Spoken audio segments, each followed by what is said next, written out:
In the centre of London, only 100 yards from Harrods, nearly 250 horses spend their lives serving the Queen. Britain's most senior regiment, the Household Cavalry, has guarded the monarch for over 350 years.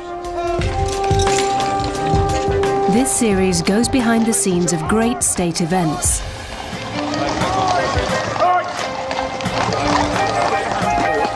Riding with the cavalry for the first time, getting a trooper's eye view.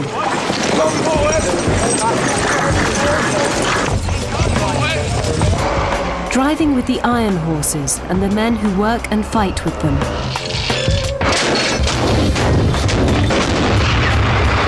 The regiment would be nothing without its horses, the Cavalry Blacks. Thank you. We follow the journey of 12 young new recruits who are expected to go from this to this in only 16 weeks.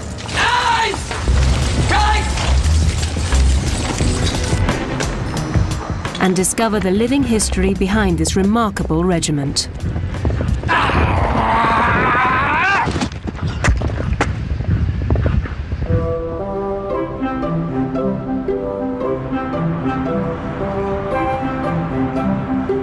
The Household Cavalry consists of two contrasting halves, the fighting side and the ceremonial side.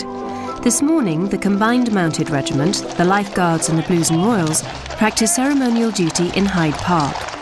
Major Mark Goodwin Hudson is commanding the Blues and Royals. I feel very strongly that when we actually go out on parade, we are not only representing ourselves and the British Army, but this is brand Great Britain. It's a very bold, confident, strong statement about who this nation is and our success on the battlefield.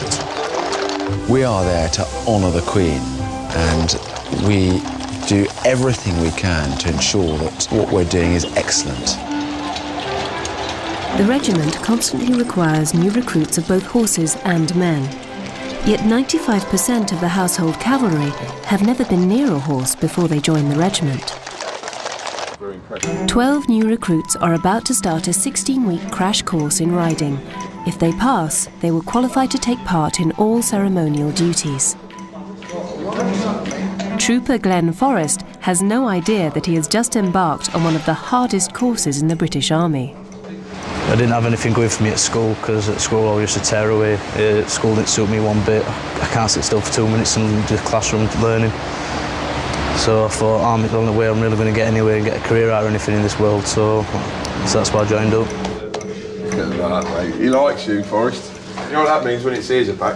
Oh. He's not happy.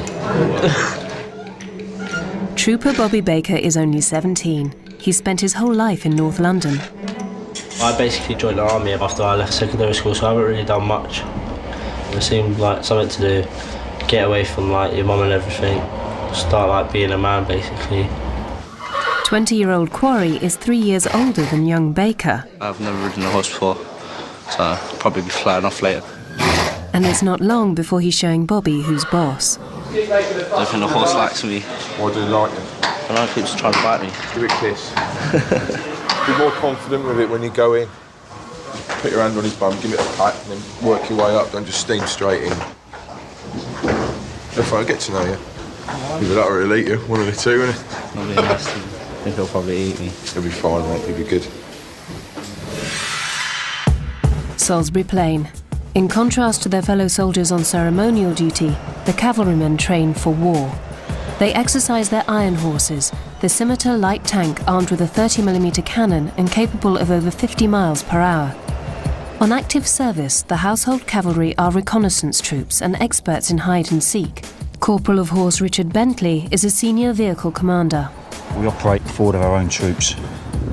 It could be anywhere up to about 50 kilometres, like an early warning system. Of course, if we know what they're doing, they don't know what we're doing, we've got an advantage. That's why the vehicles are small, very fast and mobile, so the boys can get in, do the job and get back out. Bentley has served in Bosnia and Belize and has spent 3 years on a horse. Here, his squadron train for the real thing. They have to be ready to deploy to any war zone in the world with just 3 days' notice. In this practice battle scenario, they'll play the bad guys, a ragtag militia who've taken over the once sleepy Wiltshire village of Imber. Their job is to defend the village to the last man. On the other side, Apache longbow helicopters are used to support the parachute regiment as they attack the village. No, AH-64. There are 2 Apache helicopters to the southeast. One of the OPs just picked it up about 2k away, coming this way. Bentley's troop is about to experience the harsh reality of battle, but in a simulated war zone. They're taking the OP screen out and then they're going to move on to us. It's vital they learn the essential skills needed to survive the real thing. Enemy main body sighted. The battle for Imber has begun. At the Cavalry's barracks in Windsor, 12 trainee troopers are about to begin riding school. They will live and breathe horses here together for the next 3 months. But Bobby Baker doesn't know one end of a saddle from another. OK, so reassess the saddle situation. Is that the right way round? The next mountain they have to climb is getting on their horse. OK, it's a horse, not a climbing frame. I don't want to see legs hanging off saddles, arms hanging around horses' necks, anything like that. Lock your arms out first and quietly right leg over, lower yourself down quietly. Quickest and best is the term used to describe vaulting straight onto nearly 6 foot of horse. Some find it harder than others. Too many pies, Gardner and Thompson. And up there! Come on, man, not all day. 2, 3, up. Go on, lock, lock, lock. But it's trooper Glenn Forrest who has the greatest trouble leaving the ground. Getting on, it's a bit, difficult than what he expected because it's more technique than his strength. Look up, lock your arms in. Go on, really lock that wrist. If they'd done it, I thought, well, you just scrabble onto a horse. The way they do it, it's still set to drills and timings. Go on, straight, go on, straight. Old Hand Quarry is bored waiting for Forrest and decides to take Bobby Baker for a walk. Ah, you see? Look at that. Finally, Forrest climbs his mountain.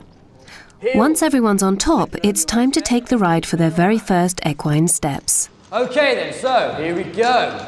God help us. Walk mark. To add to the learning curve, they ride without stirrups. Hands forwards, close your leg on, allow it to move forward. Now they're just getting used to the position and the feel of the horse. So you can see when they first started, they were really quite tense, and especially the guy on the back there. But now he's actually relaxing and feeling. You can see his body moving, so he's able to relax his muscles and get into it. I was exactly the same. I'd never ridden before, and I know exactly what they're going through. Yeah, change of underpants at the end, perhaps. And again, and again. That's it. Sit back, pull on both reins, then walk. Corporal Major Des Payne takes Glenn Forrest aside for some remedial training. It's all technique and I just can't do it. It's just like a bit of an idiot. It's coming. So Keep your chin up, you're doing well. Yes, sir.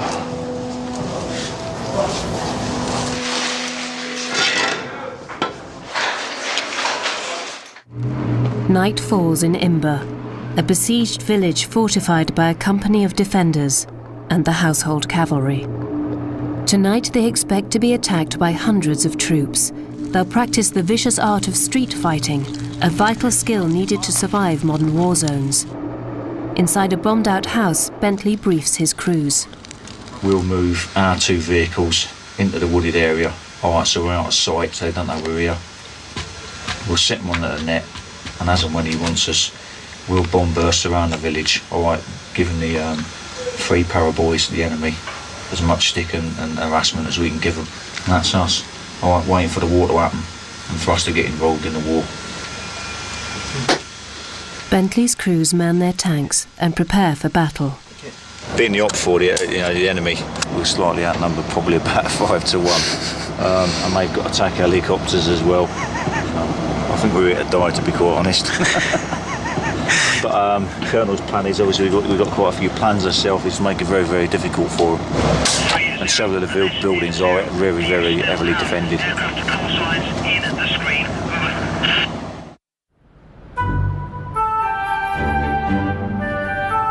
It's 2 o'clock in the morning. and there's a week to go before the big event in the Cavalry calendar, when the Queen will ceremonially preside over the official state opening of Parliament. The police have closed the streets of central London. The Mounted Regiment have special permission to rehearse the Queen's escort whilst London slumbers. Captain Dickie Waygood is the riding master and responsible for the choreography of the event. We're just riding now down to Buckingham Palace, where we will do a full rehearsal, riding from Buckingham Palace down to Parliament Square, and then wait for about 40 minutes and then back again. The regiment leaves barracks at 3:15 a.m, precisely. We've got to get our timing absolutely right. We have today to get it right, and then on the day itself, so there's not a lot of room for error. Whilst the Queen sleeps, the regiment arrives at Buckingham Palace to rehearse their escort. Dickie rides into the inner quadrangle, ready to cue the moves. As Her Majesty comes down the stairs to climb into the coach, step into the coach, then I give my first salute, which is the signal to start the whole proceedings. Last state visit, I was talking to the commanding officer, so I saluted him and said, "Good morning, Colonel." And as I saluted him, I realised I was just about to set the whole proceedings off, and luckily I managed to stop it before it started. At 3:42 precisely, the Queen's carriage, minus the Sovereign, I'm saluted. leaves for the House of Lords. This is our bread and butter work. We're here as Sovereign's bodyguards, and not only do we have a ceremonial role, but we also have a security role as well.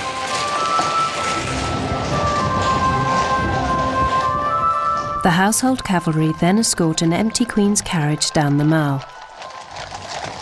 Come on, distances, keep it there, and get covered off from... Dickie's job is to ride amongst the divisions and keep the 130 men and horses on their toes.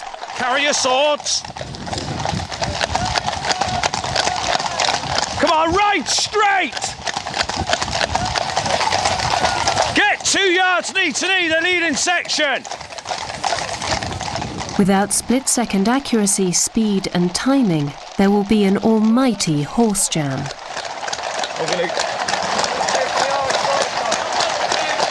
Just keep it quiet on the form-up, gents, and don't rush it. 4:15, I believe. The divisions arrive at the House of Lords at exactly 4:18 a.m.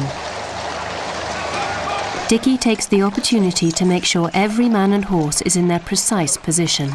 Glance down out the corner of your eye while you're dressing off, gents. That's where you look where your horse's feet are. That's where you want to be on the day, OK? The Lifeguards carried out their first royal escort nearly 350 years ago, when King Charles II returned from exile. Ever since, historically, their first role has been to act as guards, sentries and escorts to the Sovereign.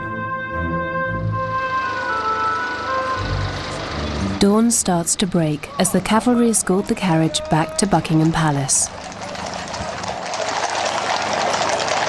The commander of the household cavalry, Colonel Hammond Massey, rides on the back of the state coach. The point of the household cavalry is not just as an escort to Her Majesty, but to complement the dignity of the occasion and of the Queen's Majesty. And I think this is something that these days people forget. I mean, it's rather like professional actors producing a play in a theatre. The general public that come to watch the play have no idea of the amount of work and rehearsal, makeup, wardrobe, everything else that goes into it in order to make the production. The regiment returns the empty Queen's carriage to Buckingham Palace, where they practice the rank past or regimental salute to the Queen. As she's still in bed, it's the commander who takes the honour on her behalf.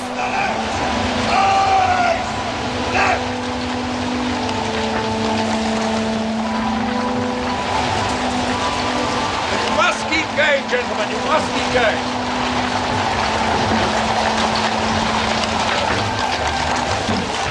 By 5:30, the whole practice is over. Ah, it's great. Yeah, I mean, it's still...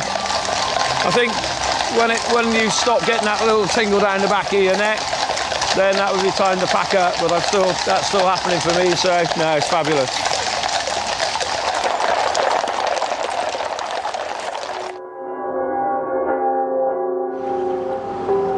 Dawn also rises over the village of Imber, where the fighting half of the household cavalry have been awaiting a night attack. With one ear to the radio, the men have slept in their battle positions. Zero, this is India 20 Alpha. Enemy forces moving on to the road to the west of Imber. Suddenly, Bentley's team receive orders to take up positions against Apache helicopter gunships that are probing the village defences. They hover up to 3 miles away, targeting their prey.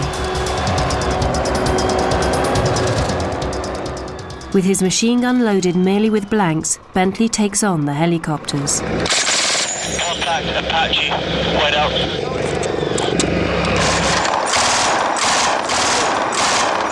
Two times Apaches destroyed, one over New Zealand farm, the other over crossing site 2. The defenders open fire on the first wave of attacking paratroops. This is simulated warfare, using blank ammunition and umpires to decide casualties. It's essential practice for the real thing.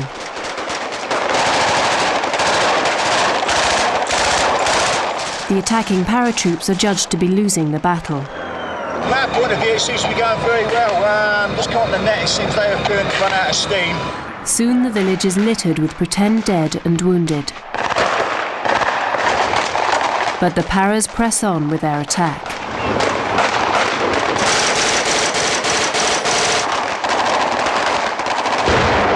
It's time for the militia's commander to send in Bentley's scimitar tanks. The enemy forces are literally about, 200 metres from the front now, around the bend. Yeah, crack on. In true cavalry tradition, Bentley charges into the melee.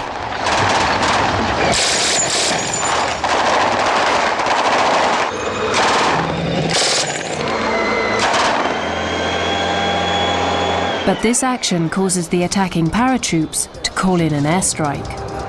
Request Apache, take out scimitar, otherwise main and all echeloning troops will be cut to bits. Yeah, I'll say again, request Apache, take out scimitar on the south side of building 13, over. 40, right, DS, that strike's now coming in! The Apache is loaded with Hellfire anti-tank missiles. Its longbow radar can track 256 targets at the same time. Bentley becomes the first. His battle is suddenly over. The umpires have decided he's dead. His tanks have been wiped out by overwhelming air power. With the armour neutralised, the paras make steady progress through the village. There's about 3 or 4 buildings left, I think. They're getting close to the HQ as well, which is probably one of their main targets.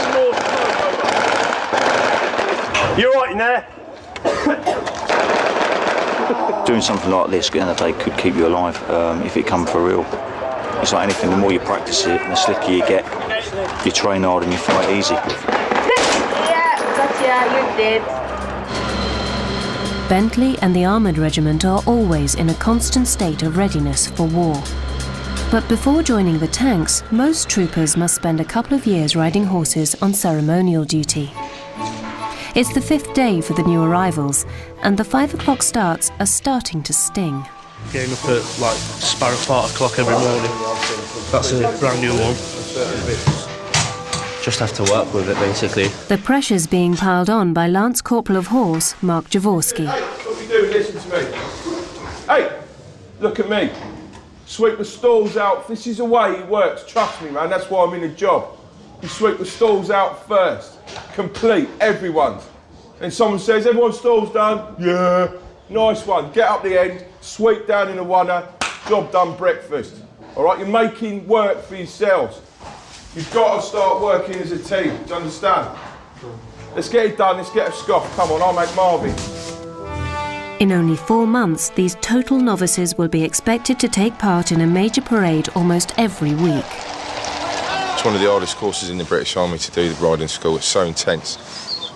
A lot of time, a lot of effort, a lot of late nights, a lot of early mornings, a lot of stress, pressure from inspections, and got to pass this and pass this and pass this to stay with everyone. Peer pressure's huge. They have to grow up quick, or they get left behind. It's as simple as that.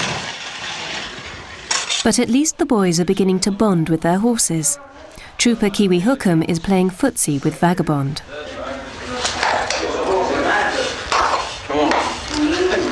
Trooper Daniel Evans has developed a particularly close bond with Seymour. Yeah, you do. Right, kiss, kiss. Thank you. Smile. Yeah, good boy. Today, the ride will trot for the first time. Straight on top, take up your reins. Trooper Forrest's quickest and best has sunk to slowest and worst. There's still a bit to be desired, still need a hand up and everything, but it's getting there. I should get it before end of course anyway. No, take it out on the horse, not the horse's fault, it's you can't get up. Lance Corporal of Horse Lee Golder decides to take it out on the rest of the ride, making them mount and dismount continuously until Forrest can get on his horse. Everyone's getting levered because of you. Get up the door. I'm a crusty old man, I haven't got the flu, do you know what I mean? I can still get up there. All right, I'll show you once and it's your go. Happy? Hand on the front, hand on the back, good grip, bounce once. Get yourself, when you're on there, you can stay all day. You know what I mean? Just get your belly onto there, all right? Right, chest on, get up there, push up. There you go. Come on, swing. You got braces. Okay, next stage in your training. This is where we get bodies everywhere. Ride, halt! Your first trot.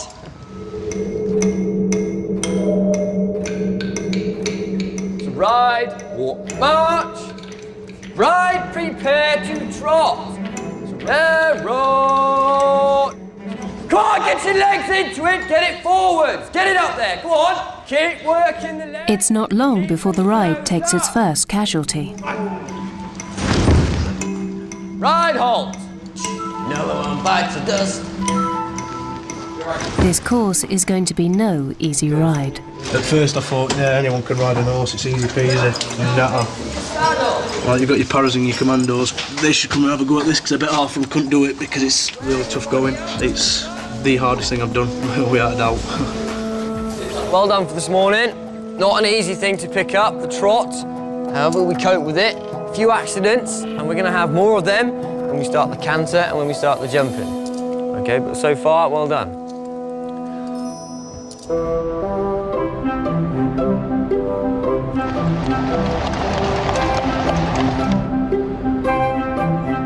It's the day of the state opening of Parliament, the first big event in a season that sees 10 major parades over the next 3 months.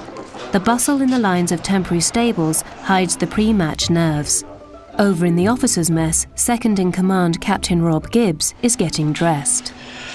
Always takes a while getting into this clothing. I like to give myself plenty of time and just chill. The blues and royals plumes for the officers are always somewhat bigger by tradition, I believe. The Connie also had a word with me the last time for mine being slightly too big, so it's been, as it were, hung just to make it slightly more controlled. I believe the soldiers use hair products on theirs. Yeah, I think that's okay. Just place that one out. The tunic with my stars, captain's rank on here. They're sort of quilted, extra thick, and you tend to sweat a lot in these with the cuirasses on as well. They tend to act like a bit like a pressure cooker as well. And you always find these gold bits here eat into your neck, so you always get almost look like love bites down your neck. So it doesn't look too good. But it's a hot number to wear. Officers have the luxury of an orderly to help them dress. Yeah. The rest of the regiment mount up. 130 men and their horses are inspected by the commanding officer at Knightsbridge, Lieutenant Colonel Valentine Woyker. You check Tate's left epaulette, you see what I mean? He's a stickler for detail. Morning, Cole Greek. Thank you. It takes an hour for the inspection party to pass through the ranks. It's a big parade, and we're on show, and unfortunately, however much practice we put in, however much training, however much kit cleaning, we're only judged on those sort of 18 minutes that we're trotting up and down the mall from Buckingham Palace down to Parliament Square. So if something goes wrong in those 18 minutes, then that really sort of mars us, and all the homework that we put in then almost feels wasted.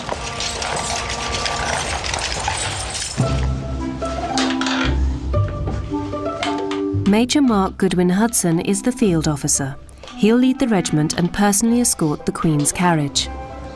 I want to look as smart as possible in order to set the tone, really, and ride on good lines and ride straight and ride confidently, so that I'm setting an example for the rest of the regiment as they follow on. If you're the sort of person who's going to ride down the Mall in full state kit, you're not the sort of person who's going to have made any compromises. Every single part of your kit must be checked. Every single aspect of your horse's kit must be in the right place and in the right condition.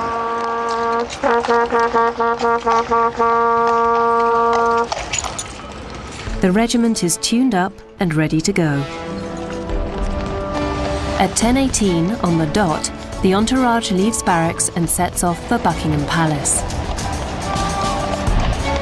130 horses and men have got through 2 litres of hoof oil, 5 cases of brass polish and 260 tins of boot polish.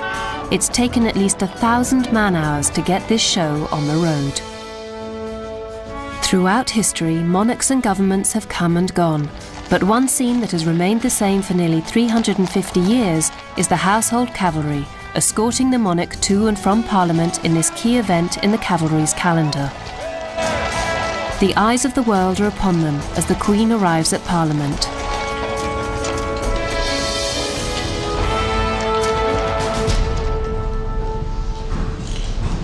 My Lords and members of the House of Commons, my government will continue to pursue economic policies which entrench stability and promote long-term growth and prosperity. Like all bodyguarding duty, there's a lot of hanging around.